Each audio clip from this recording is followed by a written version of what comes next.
सदस्यों ने अपने अपने विचार व्यक्त किए, इसके लिए मैं इनका धन्यवाद ज्ञापित करता हूं।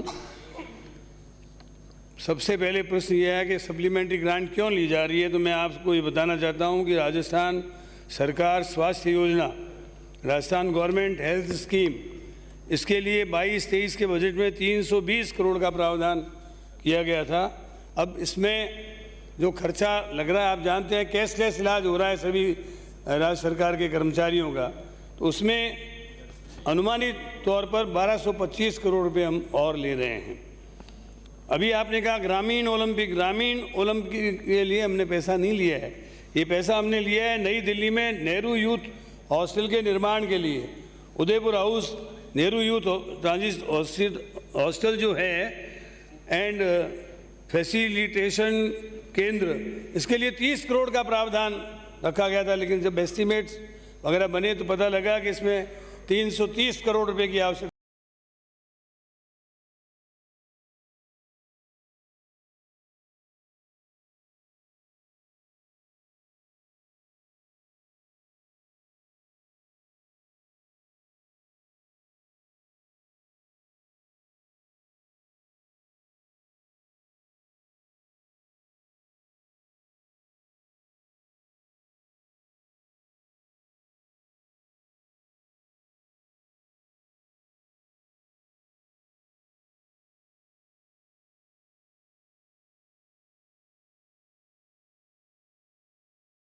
गया था। 120 करोड़ रुपए तो अब तक खर्च हो गए, तो इसलिए इसमें 177.10 करोड़ जिसका आप जिक्र कर रहे थे, इसमें हमको आवश्यकता पड़ेगी। इसी प्रकार से 2300 करोड़ रुपए मुख्यमंत्री डिजिटल सेवा योजना के अंतर्गत ली गई है। इसके लिए पहले 1200 करोड़ रुपए का प्रावधान किया गया था। टोटल व्यय इसमें 3500 करोड़ रुपए का अनुमानित। उड़ान योजना के अंतर्गत 22-23 में 200 करोड़ का प्रावधान किया गया था। 120 करोड़ रुपए व्यय हो गए। पहले सैनिटरी पैड की संख्या 6 रखी गई थी, उसको बढ़ाकर 12 कर दिया, तो नेचुरली इसमें बजट बढ़ाना आवश्यक था। इसके लिए 150 करोड़ रुपए का और प्रावधान किया गया था। शुरू में आपने 44,000 करोड़ की बात की थी, वो तो आपने स्वयं भी सुधार दिया। ये 44,000 करोड़ नहीं है, 4,402 करोड़ रुपए का सप्लीमेंट्री ग्रांट हमने लिया है। अब जहाँ तक आपने ये कहा, चूरू से आने वाले माननीय सदस्य ने, कि FRBM एक्ट का पालन नहीं हो रहा, हम पूर्णतः FRBM एक्ट का पालन कर रहे हैं। और मैं आपको बताना चाहता हूँ कि बीजेपी के शासनकाल में फिस्कल डेफिसिट 6.09% था वर्ष 2016-17 में, जबकि वर्तमान में यह 5% से भी कम है। तो हमने अपने फाइनेंशियल पोजीशन को सुधारा है। इसके साथ साथ आपको ये भी मैं बताना चाहता हूँ कि अगस्त 2021 में प्राप्तियाँ 90,011 करोड़ रुपए थी, और अगस्त के इसी वित्तीय वर्ष में हमारी प्राप्तियाँ 1,30,777 करोड़ रुपए हो गई है। अगस्त 22 तक हम 40% अपना बजट व्यय कर चुके हैं, और बीजेपी ने वर्ष 17-18 में अगस्त 17 में मात्र 27% बजट खर्च किया था।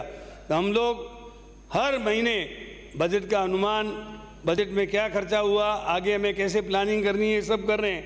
इसके साथ साथ मैं आपको ये भी बताना चाहता हूँ कि हमारे ओन टैक्स रेवेन्यू में 28% बढ़ोतरी हुई है, और नॉन टैक्स रेवेन्यू में 23% सभापति महोदय बढ़ोतरी हुई है।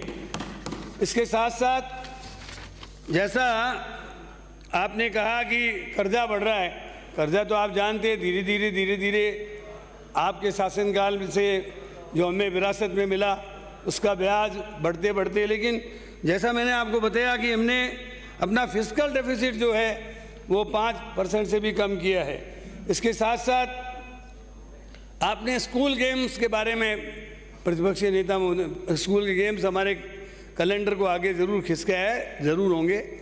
ये ग्रामीण ओलंपिक एक्स्ट्रा हुए हैं, और इसमें भी कोई बहुत ज़्यादा बजट हमने खर्च नहीं किया है। जो तुम्हारे पास चालू बजट थे, जो प्रावधान थे, उसी के अंतर्गत हमने ये ग्रामीण ओलंपिक किए हैं, इसमें कोई 300 करोड़ रुपए हमने खर्च नहीं किए हैं।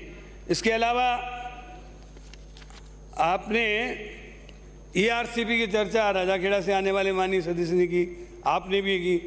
ERCP के लिए निश्चित रूप से माननीय मुख्यमंत्री जी ने प्रावधान किया है। मैं तो कहता हूं कि कई मसले ऐसे होते हैं जिसमें पक्ष और विपक्ष को एक होना चाहिए। आपने देखा होगा तेलंगाना का आंदोलन चला, पक्ष और विपक्ष सब एक हो गए। तो ERCP के लिए तो मैं कम से कम आप सब लोगों से अपील करता हूं कि हम सब लोग प्रधानमंत्री जी के पास चलें और चलकर उनको ये कहें कि आपने अजमेर में और जयपुर में जो बात कही थी उस बात को आप इम्प्लीमेंट करें और इसको राष्ट्रीय योजना घोषित करके हमारे पूर्वी राजस्थान में जो किसी वक्त सिंचाई के क्षेत्र में पेयजल में बहुत प्रसिद्ध जिले थे, आज वहाँ पर पानी की कमी हो गई है। इसलिए वहाँ की पेयजल समस्या को हल करने के लिए हम सबको मिलकर प्रधानमंत्री जी से ये आग्रह करना चाहिए कि हम इसको एक राष्ट्रीय योजना घोषित करें ताकि पूर्वी राजस्थान की पेयजल समस्या का हम समाधान कर सकें। इसके अलावा आपने RBI का जिक्र किया, वित्तीय स्थिति का जिक्र किया और कुल मिलाकर के FRBM एक्ट के बारे में काफ़ी बोले। इन्फ्लेशन के बारे में हमारे राजाखेड़ा से आने वाले माननीय सदस्य ने काफ़ी बातें की। ये बात सही है, इन्फ्लेशन बहुत तेज़ गति से बढ़ रहा है और इन्फ्लेशन के बारे में कहा गया है, inflation is a state in which the value of money is falling either prices are rising. कीमतें आसमान को छू रही हैं, कीमतें इतनी बढ़ रही है कि जिसके कारण आज आम आदमी का जीना दूभर हो गया है। और इसी कारण से ये बात सही कही गई कि GST में जो इजाफा हुआ है उसका एकमात्र कारण है इन्फ्लेशन। आज डीजल, पेट्रोल, रसोई गैस और आटे पर टैक्स, दाल पर टैक्स, कोई ऐसी चीज़ नहीं छोड़ी जिस पर GST नहीं बढ़ा। लेकिन कुल मिलाकर इससे हम सब लोगों को जो कॉमन समस्याएं हैं इसके लिए कम से कम एक भाजपा और कांग्रेस, कम्युनिस्ट, इन सब को छोड़कर एक बात पे आना चाहिए कि हमको अपने प्रदेश के हित में क्या करना चाहिए। इसके लिए कम से कम उनको एक होकर काम करने की आवश्यकता है। मैं सभापति महोदय आपसे निवेदन करना चाहता हूं कि जो भी पैसा सप्लीमेंट्री ग्रांट्स के अंतर्गत लिया गया है वो सुरक्षार्थ लगेगा, इससे कैपिटल असेट्स बनेंगे और साथ साथ इसका सदुपयोग होगा। इसलिए आप कृपा करके इस विनियोग विधेयक को पारित करने की कृपा करें।